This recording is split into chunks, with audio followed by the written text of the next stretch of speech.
Hello and welcome to another special edition of Reality Check. I'm your host, Crystal Jordan. I'm here at the RollingOut's studios in Atlanta, and today's conversation is all about betrayal in business. What happens when a business owner attempts to help another business owner and things go wrong? My guest today is Carmin Simmons, the founder of InStyle Atlanta, an actual show that's going to be airing on Fox Soul soon. But before she got to this point, Carmin actually lost over $200,000 at the hand of someone she called a friend. We're going to check out this clip from InStyle Atlanta and come right back with Carmin Simmons. Let me ask you a question. Do you believe him now? I don't believe that the contract is just straight ran with $200,000. We have to be more involved in executing the completion of this. It basically has to just be telling him what we're going to do. Do you think he's your friend? Because a friend wouldn't do this. All right, welcome back. Of course, this is Reality Check, and I am here with my good girl, Carmin Simmons. Welcome to Reality Check. Thank you. Usually we are on opposite sides in the media world, but today we have partnered up to tell a little bit about your story. You have a fascinating story, which first is going to start with me congratulating you on your new show on Fox Soul. Thank you. Thank you. That's a huge deal. It's InStyle Atlanta Uncut, and it's a reality show based on working in media. Okay. It's about my news outlet, InStyle Atlanta, and my team. Okay. And you know how behind the scenes there could be a lot of drama, especially Absolutely. on red carpets and dealing with celebrities and debating who's going to get what story. And so we decided to go ahead and highlight that and show people what we do. Well, I love that. A black woman. You got a team that's mostly made up of black women, right? Yes, it's 6 girls, and then I was kind of forced to be on the show because I was really wanting to produce the show about them because I was like, y'all drive me crazy. People need to see this, but everyone was like, you can't produce a show about the team and the person who was in charge of the team is not on the show. That's true. So I'm hoping to pull a Shawnee O'Neal and like in the beginning you see me and then I tiptoe out because I feel like, they're strong enough to do the show without me, but I'm the glue that brings everybody together. Well, just like with Shawnee O'Neal, we want her to come back. I will say as a Basketball Wives fan, we want Shawnee O'Neal to come back. So, that usually comes with the territory. I but know. We're excited to see that. Now, you are New York native, now a Georgia peach, right? Yes. I came here a long time ago in the late 90s to go to Clark Atlanta University. Okay. And I graduated with a degree in radio, television, broadcasting. Okay. Now, growing up, did you always know that you wanted to be in radio and TV? Not specifically. I always kind of knew that I was drawn to entertainment because my last name is Simmons. So one of my first introductions to entertainment was watching Crush Groove and my dad explaining to me the family affiliation, and that's like my story of falling in love with hip hop. Okay. And I also had other family members that worked in music at Uptown Records, and I would go to work with them, and so I met people at their beginnings like Mary J and Jodeci and Lost Boys, and so I kind of always loved the behind the scenes of the entertainment industry. And that same family member, he also went to Clark Atlanta. I had 2 other cousins that came down here to go to school for broadcasting, so I've always kind of seen the behind the scenes of the entertainment industry. But I'm like a huge Oprah fan. Like she's my fairy godmother. Like I used to write into her show, like pick me for this. I did that as well. That's hilarious. I remember writing so hard because she just was, it was, at that time growing up for me, you did not see black women in those type of positions on television, right? So we were talking before we started taping about how things are so different, so different. Just the whole world is very different, but especially culturally, things are different.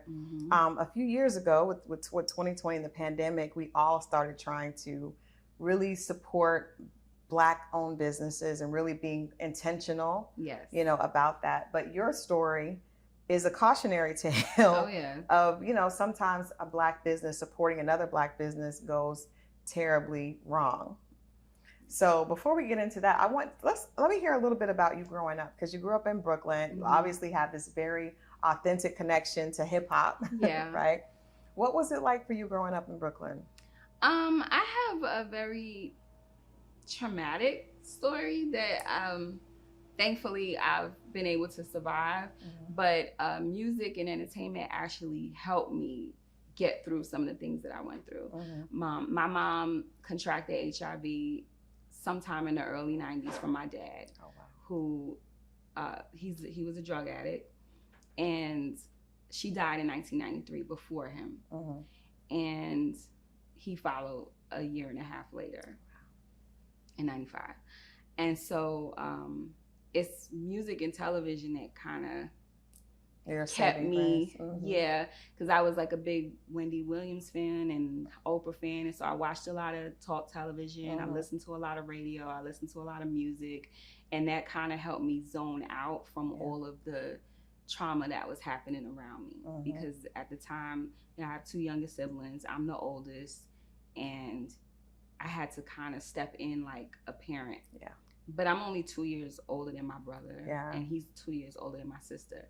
But I feel like they were looking towards me for direction, but I didn't have any direction. I grew up in a brownstone. I think a lot of people didn't think that things were as bad as they were, because like I was one of the only, out of all of my friends, I might have been like one of the only people that lived in a house. You know, it looked like it was nice. Everybody seemed like they were having a great time, because my family members were involved in entertainment, and it just seemed like would be fun to be there.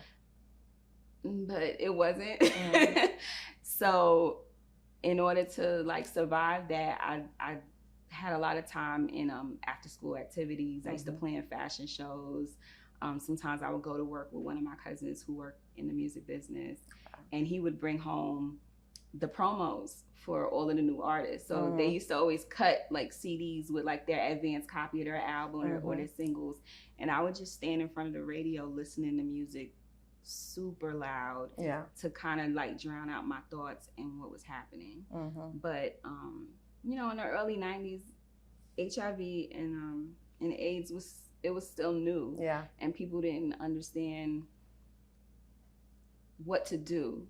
And so, when my parents died, it was kind of like they tried to like wipe them out of our lives. Like my house was completely cleared out of anything that proved that they were there. Oh wow. You know, like they say that when you dealing with death, especially for children, you're supposed to keep things as close to normal as possible to help you cope. But I want to say like the week that my mom died, like her room was wiped clean. Everything was gone. The house was completely turned over. I had new family members moving in, and that's kind of where all of the drama began, because for my siblings and I, we weren't used to living with these people. And everybody's like on edge, and it just became a really hostile environment. So I think that's where I probably got deeper into your music escape, and escaping in television. And I mean, you thought I knew Oprah, and I was writing to her to save my life. Like, listen, girl, please come get me. So that is very traumatic. And that's a, you know, I think people don't understand that sometimes you can be a high school student, but you still are that's still a very like sensitive time in a child's life, because I used to leave the house and like wander the neighborhood crying. And I don't think people really knew that, because I'm not, I didn't really talk to people. If you knew that, it's because you saw me. It's because you saw me. And sometimes I would wander to one particular friend's house who lived like 3 or 4 blocks away, because they kind of had an open door policy. And even if the kids weren't home, who I was friends with, you could still come. Their parents, their door would be literally open, and I would wander in tears and sit on the couch, and somebody may stick their head out like the kitchen door or something and see me and be like, "Okay, Carmin," and that's just where I would be. And then eventually, like when one of the older kids would come home, it would either be like, all right, someone's got to walk Carmin back home, or they would call and tell my grandmother that that's where I am. And I don't think no one really like interfered to see what's happening, that this keeps happening. Yeah. But they would call and be like, listen, she's here and she's gonna be here for the night. Yeah. But she's okay. Yeah. Wow. So at that point, that's a difficult time, and then you go to college and you move to Atlanta. So that was like my escape plan. So, you know, my mother had a college education. She used to manage a congressman's office in Brooklyn. So I knew education was important to her. Despite my dad being an addict, he was really smart. Like, he was one of those people that watch Jeopardy and get all the questions right. And his idea of fun is reading the encyclopedia. So, and like I said, I had other family members that had came to Atlanta to college, and most of my older cousins were all college educated. So I was like, the only way to get out of this house is for me to go to school. College, yeah. And I also had the responsibility of laying the floor plan for what my brother and sister needed to do. So, but I was also thinking, I gotta go. Yeah. So I tried to find the place that I knew I could go to without someone giving me, you know, problems about leaving, but was the furthest away. Furthest away. So I was accepted to Howard University, but I was like, not far enough. This is a 4-hour bus ride. No. Clark, Atlanta. They accepted me, and I was like, I'm out. So when I came to school, honestly, I have to be honest, it wasn't about me furthering my education. It was like, it was about me getting as far away from home as possible. Yeah. But I picked a major that resonated with what you truly wanted to do. Yeah. Now, when you came to Atlanta, obviously you had some cousins here, but you also made a friend with this gentleman named Russell. Yeah. Talk about how you guys started your friendship. How did this start? So even though I had family members here, they were the same family members from home. Right. So it was kind of like these like cycle of traumatic experiences were still following me because I was still connected to the family that was doing it. So I met him in the early 2000s, like right after graduation. And unfortunately, I had a house fire and I had a car accident all in the same week. Oof. So I went through a period of homelessness, and he met me coming right out of that period. But I was like living kind of crazy. Like, I finally had an apartment, but it didn't have furniture in it. I wouldn't have food. I didn't care. And you were away from you still were away from where you needed to be away from. Yeah. But as I said, I was, because I went to school for production, I was in school with Mace and Bobby V. And when I didn't get that Turner job, I went into producing community television. And so Bobby V, he was just coming out with his single on Def Jam South. And I was like, and you're going to be my first interview. And he was friends with Russell, who owned a music studio called Hot Beats. And at the time, it was on Spring Street in 14. And so he was like, let's do your interview here. And so he actually introduced me to Russell. Gotcha. And we became friends. And he was just like, I think he was intrigued by what I was doing. And he was like, oh, you can use the studio to film all of your interviews.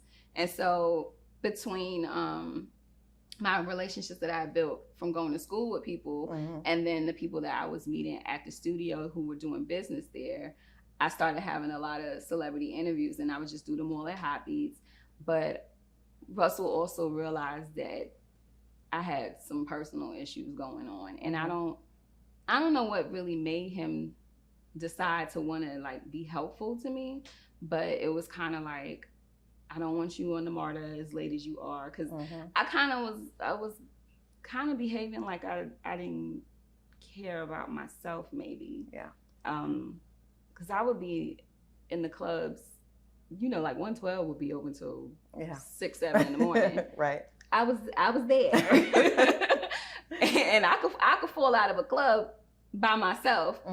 I'll be drunk, get in the car, like, and dangerously like take myself home. Or when I didn't have a car, like I would be on the MARTA I lived in the Buckhead area, but I lived in an apartment complex that was strangely very dangerous for it to be on Lennox Road. Mm-hmm. And so he was just like, I don't want you taking the MARTA that late. Mm-hmm. And why don't you have food? Or he may not say it like that, but it was like, you hungry? Mm-hmm. Yeah. Let me take you to get breakfast Yeah. and lunch and dinner.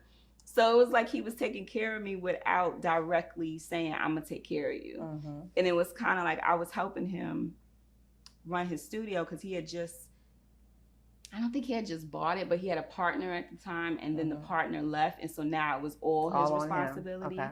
And I don't think he had experience doing that on his own. Mm-hmm. And even though neither did I, it's still two is better than one. Yeah, I still had a skill set that he didn't have because he was like a street dude who was turning his life around, and now he's got a business. Yeah. So I was helping him in ways that I didn't really know at the time, and I think he was repaying me by saying, you need to eat, or do you need a ride? Yeah. And so but that sounds like somebody that first of all, more men should be like that initially with women and people, period. Mm-hmm. But I could see why that friendship was starting. I have to ask you, was there anything more to the friendship, or was it strictly platonic?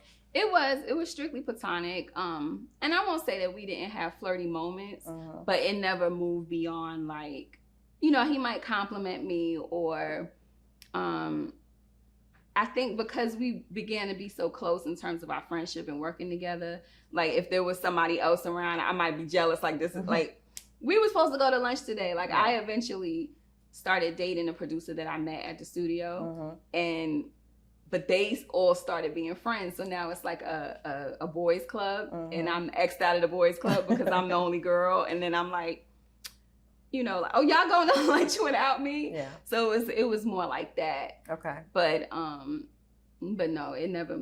Just kind of like work partners. Yeah. And he really looked out for you. It sounds like at a time when you probably needed a good friend like that. I did. I think between Russell physically looking out, and at the time I also started getting Rev Run he had started doing the Words of Wisdom, and so that kind of brought me back to like, hey, there's God. Yeah. And so I started getting those messages, and so between the two, oddly, like that kind of started bringing me out of, I guess maybe a depression like that I was in. That's real. Well, it sounds like it's a good story, but things are going to turn horribly. It's going to take a huge turn to the left, and this friendship and support in business goes really wrong, and it changes from being a support of Black women to taking advantage of Black women. Stay tuned. We're going to come right back with Carmin and hear how this friendship turned into a nightmare. Okay, we are back, and we're talking with Carmin Simmons. She is a media mogul. She is the founder and creator of InStyle Atlanta, which is now getting ready to have a slate on Fox Soul. But we're talking about when Black on Black crime goes wrong in a business sense, right? As opposed to, we know that there are things happening on the street, but what about when a Black business owner attempts to help another Black business owner and that person gets taken advantage of? So we were talking before the break about you and your friend, Russell, that own Hot Beats here in Atlanta, which everyone is familiar with. Some of the biggest names in the business have, are clients and have recorded there. And you and Russell developed a genuine friendship. He helped you through a really depressing time in your life. And then you decided to help him. Yeah. Let's talk about how that happened. So back in maybe like 2017, Russell started telling me about moving to a new building and kind of revamping Hot Beats. Because Hot Beats is known to be a hip hop studio. We know it for where Young Money started, Drake, Nicki. And he was like, I'm moving into a bigger studio and I want to attract a different clientele or add to my clientele. I want to do pop, I want to do country. And so I had been to the new place and I seen some of the development. And at that time, it just seemed like, he's on the path and he was doing it on his own. Okay. But then in 2018, he started talking to me about possibly needing a partner and that he had exhausted a lot of his funds and wanted to add somebody to his team so that he could finish the building, and asked me if I knew anyone. Like an investor. Yeah, but he was calling a partner. But yes, like an investor. But he was saying, you know, maybe somebody to partner with. Okay. And so I said, okay, let me think about who I know. And I did ask a couple of people, but no one that I knew was in that industry and was like, I'm willing to do it. But I had happened to be in a position to help him myself, which made me feel good because I was like, he had helped me all these years ago in a way that quite possibly could have saved my life. Right. Because, you know, I'm roaming around the city at all times of night and not eating and not taking care of myself. Just being very depressed and needing some connection. Yeah, and he was that. So I was like, I haven't been able to find somebody to be partners with you, but I could be partners with you. You know, at the time I was planning major fundraising events for a children's shelter here in Atlanta. I was partnered with someone else managing talent, and I also do real estate and had turned over a property in New York. And I was like, I think I could swing this. So here's the deal. This is not like an investment like in a traditional sense where if it don't work out, right, I'm asked out. Forgive me for the language, but I was like, but if we can write a contract up where it's like, okay, we're partners for a certain amount of time, you're borrowing the money, and once the business opens, you're paying me back, and we don't have to be partners anymore. Like I'm not looking to be in the music studio business, but I would like to help you if I can. So how much did he need? Did he tell you how much was needed, or did you tell him how much you had available? He told me that he would need about 100,000. Okay. And so I was like, I think I could figure that out. Like I want to do this. And so he was like, okay, well, I normally wouldn't like do this type of contract, but I know you don't want to be in the music business and you just kind of doing this as a favor. So, you know, get me over the contract, you know, we'll put in the percentage, we'll put in the terms of me paying you back when, and a percentage of, you know, like residuals of doing this later so that you could kind of profit off of it a little bit. And I was like, cool. And I was like, and then there can literally be a time where we're not partners no more because I know that's not really what you want. But we also discussed about how he wanted to evolve the studio. And I was like, I can help you with that because, you know, I'm managing talent. My partner is heavy on that scene. And I think I could bring business here. And so my mindset was, if I'm bringing you new business, that would help speed up the process. It would speed up the process, and then you won't have to worry about me for long. Right. So that's how we went into it. So how much was it totally that you gave him, and then what was the length of the terms? Like how long were you locked in before he started to pay you back? Before he was supposed to pay you back? So 2 years. And then I would have like a percentage for like maybe like another year or something after that. And then I was paying him every month. So it didn't take long for him to get all the money. And then because of the non-progress of the studio, I kind of stepped in to start talking to the contractors directly, like what's going on. So how much did you loan him? Because I want to make sure we're clear about the finances, because that's where business goes wrong. How much did you give him totally that you guys have on paper before you started seeing, okay, something's going on? Before I started seeing the problem? Yeah. We were up to about 120. Okay. Yeah. Which was like 4 months in, something like that. Those are big checks. Yeah. Okay. And I was seeing the progress of the studio. You know, I was doing a lot of traveling to LA, so I wasn't necessarily hands-on, which we agreed that I wouldn't be. This is not my business. Right. But, you know, I was in LA doing as I promised and garnering relationships. So I had talked to people like Rodney Jerkins, you know Hot Beats. You know, I'm having meetings with Zach Katz over at BMG at the time. He was the president. DaBaby wasn't signed yet. We were looking for a deal for DaBaby, and so he was willing to do his whole album over there. So I'm talking to major people. You know, we signed someone to a record deal, and the label heads came to Atlanta to Hot Beats, and we had a little meeting in there. And at the time, Master P was the vice president of Urban, so that was his department. And I was serious. You were doing your thing. Yeah, I was serious about what I said I was gonna do. And then I realized, like, why is this taking so long? What was the relationship between you and Russell at that point? When you're out here trying to bring in more business and do what you said to kind of make the studio, you know, a more well-rounded, but yet, you know, still popping. What is the conversation and the communication with the two of you like at that point? The communication got to the point where it was only me initiating conversation. And the tension was growing because we were also documenting this process. Right. You know, remember, I went to school for production, so I look at everything like a TV show. And I was like, and so we're gonna do a show about Hot Beats.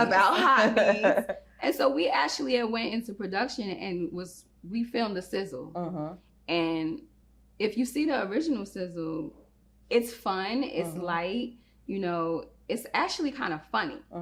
And that's when it was all good and everybody was happy. Yeah.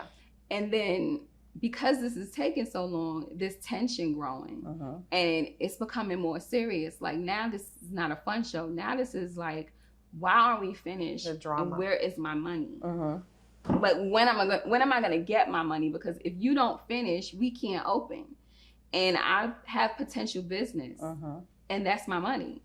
And around that time, that there's a music conference. Is it A3C or AC3? A3C. They were looking at venues to have different workshops, and they talked about doing something at Hot Beats. And I'm like, we need to get going. Right, come on. Like, this is getting all these potential clients. They're going to see this building firsthand if we could just get done. And so we actually went to film again. And when you look at the second set of footage, you start to really see the tension growing between us and more people questioning what's going on. But you also kind of see him changing and his attitude towards me changing. And there's also, like, it's starting to get a little dangerous too, because we had a client upstairs that I didn't agree with being there. He was there before I got involved.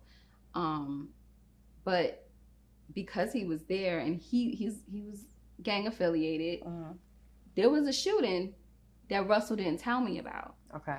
And that's where things really started to come to a head, because I had pulled up to the studio. I told him that I was going to go there. I'm going to clean up. We're going to film today. Let's finish off this Sizzle. Because now I'm thinking, like, all the possible ways for me to get my money back, we gotta close it out. I'm ready to get my money and back. I have been talking to major networks, and they giving me feedback, and I'm like, okay, I'm gonna go back in, fix this. I'm gonna try to sell this show. I need any possible way for me to get this money back. I'm gonna do it. And I told him I was gonna go to the studio and start cleaning up. And there's kind of like I'm not quite sure if this guy is homeless or not, but I think he's homeless, but he's friends with Russell. And I pull up to the studio, and he starts talking to me, and he's like, man, what happened last night is crazy. I'm like, what you talking about? What happened last night? And he's almost stopping me from going in the building, and then he realizes that I don't know what happened. And he started to leave because he was like, oh, Russell didn't tell you? And so he starts to leave. I'm like, what happened? And he walks me to the other side of the building, and there is bullet holes from one end to the other. Wow. And I am tripping because I'm like, wait a minute. There was a shootout last night. Clearly, whoever did this didn't want anybody to leave alive. Wow. You knew that I was coming over here this morning, and you didn't say anything? I don't know who these people are. I don't know if they coming back. I don't know who's watching the building. And you know, I'm not scared to go in here by myself. So why wouldn't you say anything? Mm-hmm. So what was his response to that? At first, I didn't call him right away and say anything, but I made the decision to change the production location to my house. Mm-hmm. And when he got there, I confronted him about it, and I didn't even like. There's probably audio on it because your nerves, and I forgot that the mics are hot. Mm-hmm. But I'm like, I catch him in the hallway before we go into film, and I'm like, why didn't you say anything? Mm-hmm. And so he's like, oh yeah, the GBI was out, and the landlord wants us out, and I think we're getting evicted, and I'm sorry I didn't tell you. And I think I did step in to the building, and I saw that he had like pushed everything to like one side of the building, and which also was red flagging to me, like, why is everything moved? Mm-hmm. And so I'm just like, I told you that we shouldn't renew this lease with this guy. I told you that. Mm-hmm. And then he slips and tells me that this is the second time there was a shooting. And he just, this rapper just died. Mm-hmm. And I said to him before I got to that point, I said, is this person trouble?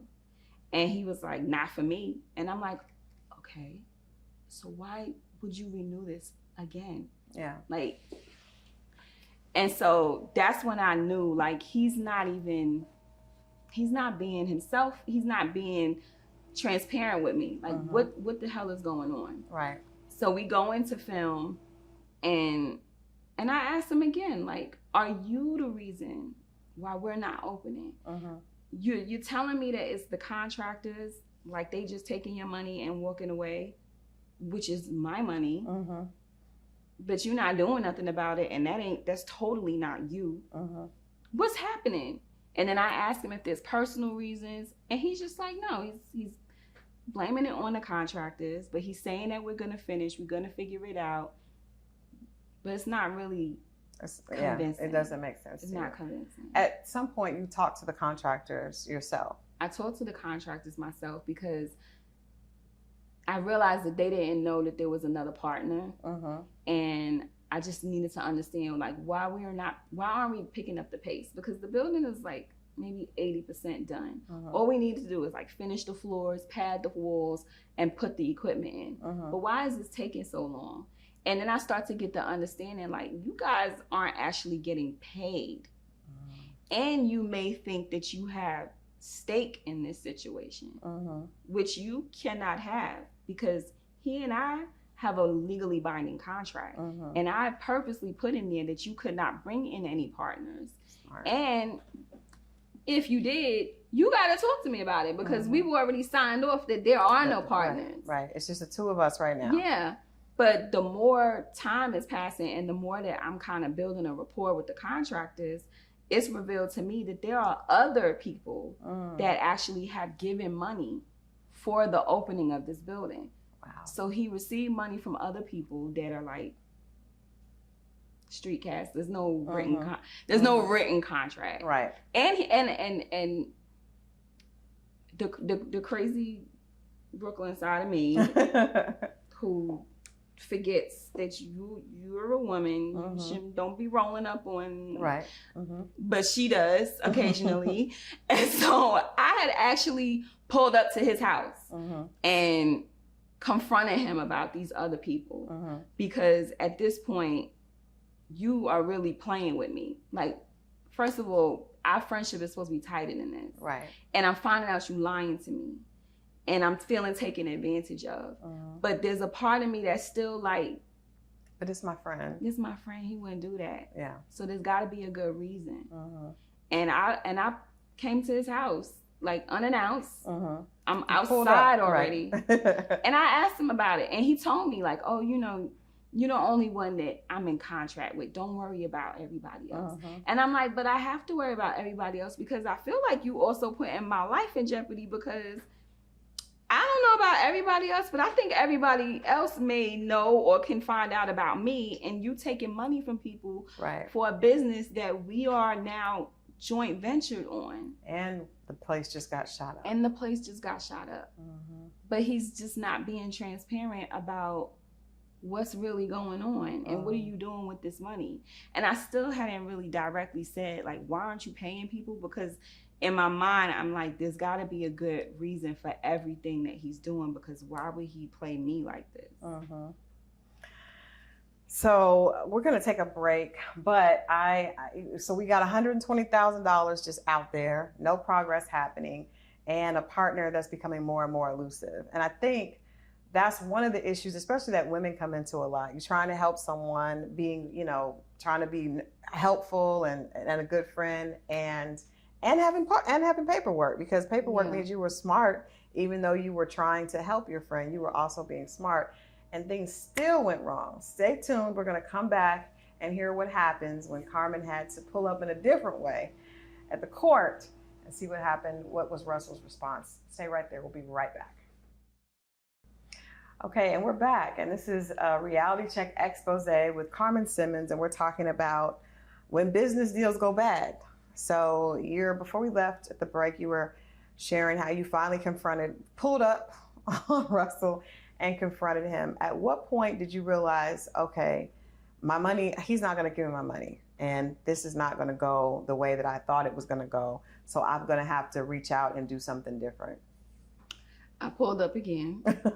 At Brooklyn is strong. I pulled up again, this time to the studio, because, the music industry in Atlanta is small. And I worked with enough people. I used to work for Hit Code, for LA Reid. I met a lot of people working in that position.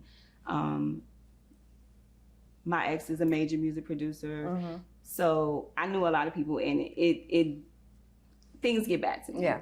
And so I found out that someone else actually had the keys to the building. And I was like, what are you doing with the keys to the building? And so I met with that person. He explained to me what happened and how it was just a simple exchange of some money. Far less money than I had invested in this situation. But Russell had taken an envelope of cash from him and gave up the keys and gave up the business. And I pull up, someone told me that he was at Hot Beats, which is supposedly now no longer Hot Beats. And I pulled up, called him, he wasn't answering the phone. I called the new supposed owner and was like, are you here? He's like, no, why, what's up? And I was like, don't worry about it. Hit Russell again, because his car was outside. I'm like, I know you in here. So I sent another message and I said, are you inside? Because I'm about to be. And he came out with he had a security guard and everything. Came outside and was just all like, kind of like moving fast, and like had a speaker in his hand, and started explaining to me that he was moving his stuff out of the building because the new owner had taken possession, and that there was nothing that he could do about it because we had gotten kicked out, and that we're just gonna find a new place. And I was like, well, how are we gonna do that when all of the money is invested in this place and we have a show brewing? Like, the networks are interested, like everything is in jeopardy now. And he's just talking really fast and telling me that, everything's gonna be okay because we're gonna find a new place. And I'm kind of leading on that I've already talked to this new person, but not being direct because I wanna see exactly what he's gonna say. And he was just basically bullshitting me. And I left knowing like, okay, now my friend has like totally fucked me. And I don't know why, and he's not being honest, but I gotta figure out like, what am I gonna do now? So still a couple of months went by. I talked to an attorney and they were like, I gotta wait until, when I spoke to the original attorney that did my contract, and she felt like before I talked to somebody about going to actual court and suing him, that I needed to wait for the contract dates to expire. Okay. But technically he had already broken the terms of the contract. But we waited a couple more months for the dates to expire. The friend of me was still being hopeful. Drake had did another interview talking about Hot Beats. He had been on tour and was here in Atlanta, and on his tour dates mentions Hot Beats to an arena full of people. And so I send the footage to Russell, like, Yeah. we can still do this. Yeah. Like, the name is still, like, this is a legacy. And he's going with it like, yo, Carmen, thank you for sending this. And but just running around living his life, like, people are seeing him and telling me, and they're just like, he's fine. Do you want me to tap him on the shoulder? Did you have a conversation with him where you told him, I'm gonna take this to court if you don't pay me my money back? Well, we had said that the day that we were filming, there was like a really honest conversation. Like, listen, I hear everything that you're saying, and I can admit that even on that day, I was still like, this is not happening. So my partner Arturo was like, listen to me. If this building is not complete and we don't open, we're gonna sue you. And Russell kind of like brushed it off. And then Arturo pulled me to the side after Russell left and was like, wake up. He is not your friend.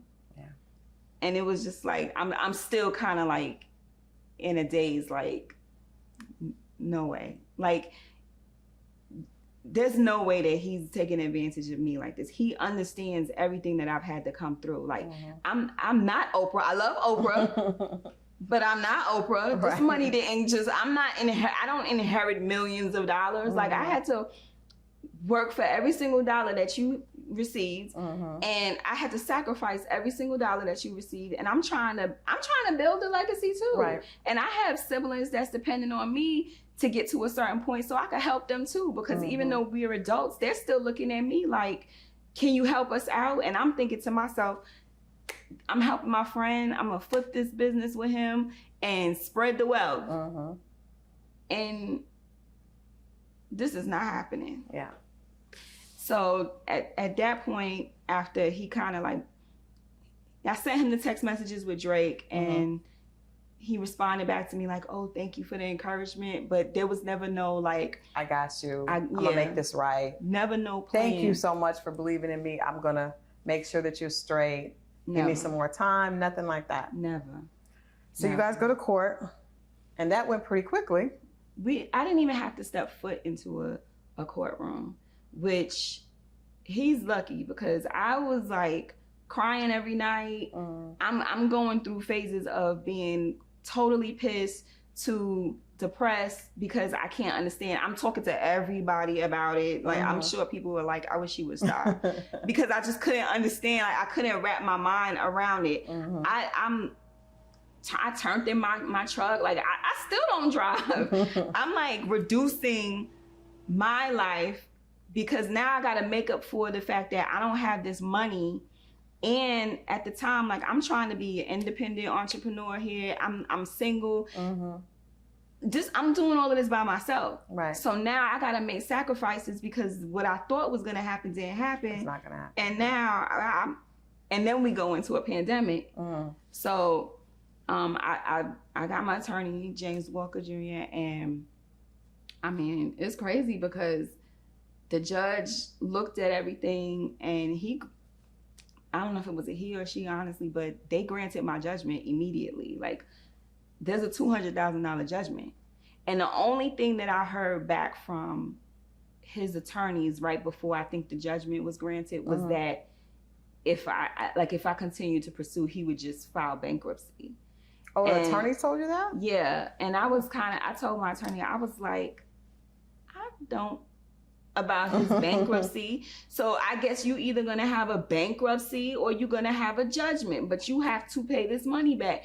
And why? And now it's really fucking me because it's like, why are you treating me like this? Yeah. Like, you acting like we have beef. I helped you with your business, which is a legacy in this community. Like, you could tell anybody in the music industry in Atlanta something about Hot Beats, and they're gonna immediately call his name and say that, oh, that's my dude, or he's a great guy, or I've heard great things about him. People that didn't know him, if I mentioned, like, I had a friend who asked about him because it was kind of like, it's almost like an unbelievable story. Yeah. And they was like, I heard really good shit about him. But even you had good, that's why you felt comfortable to loan him the money, because he had been a really good friend to you. Yeah. What do you think, just from what you heard from the contractors and watching everything, how this all played out, why do you think Russell chose to not pay you the money back and not be honest with you about it and not ever really just like come to Jesus moment and be like, I'm sorry that I did this to you as my friend?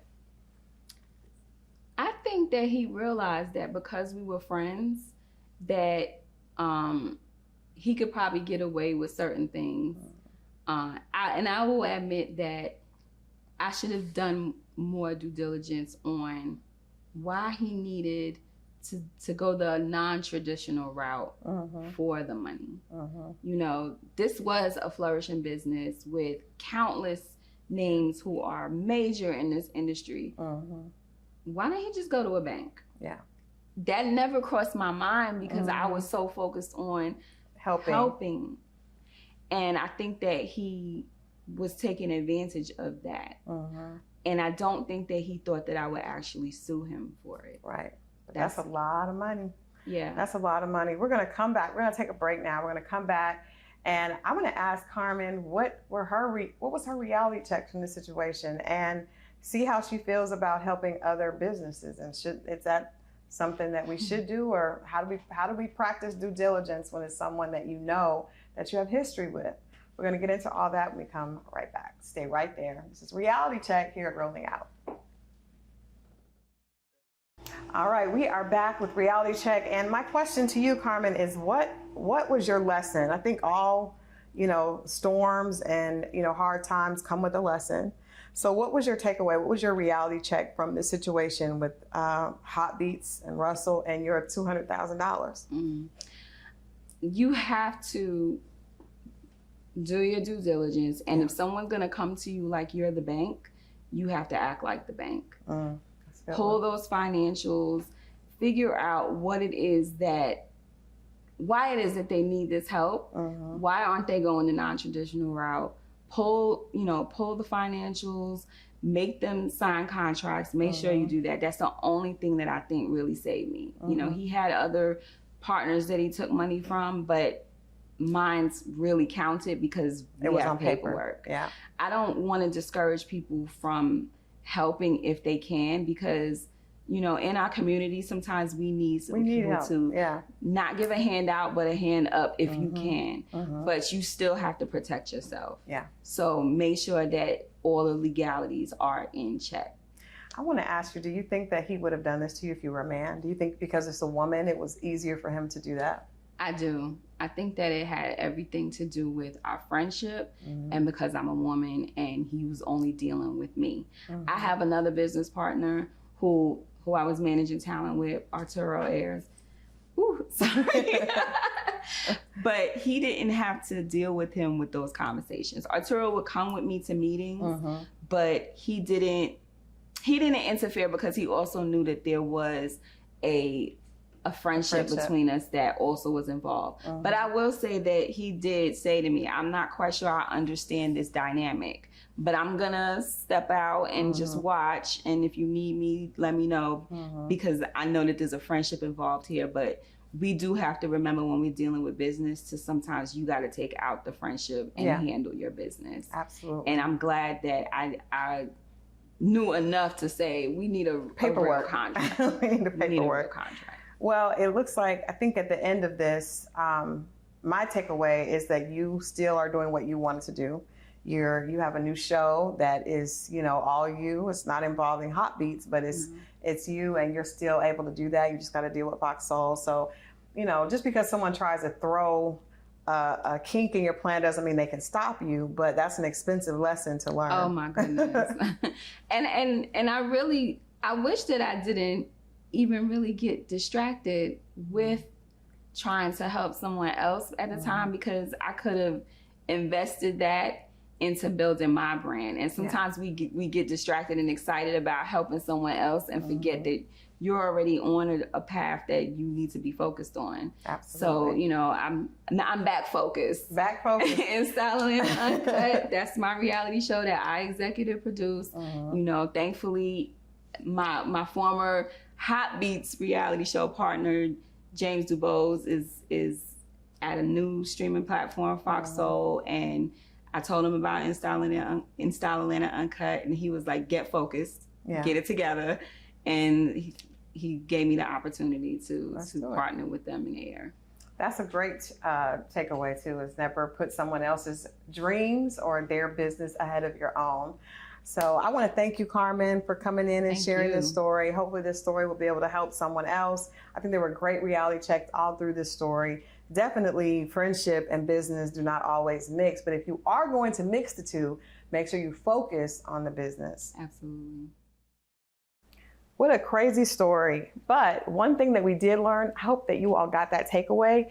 Friendship and business can work together, but business has to lead. One thing is for sure, Carmin is going to move on to bigger and brighter things. As far as that friendship with Russell, it doesn't look like that's going to ever be repaired. Hopefully she'll be able to get her money, but even if not, we know that she's on to bigger and better things. Well, I hope everyone out there enjoyed hearing this conversation, and hopefully it will keep you feeling careful, but still inspired to help others. This has been Crystal Jordan with the special reality check edition right here at Rolling Out. I'll see you guys next time.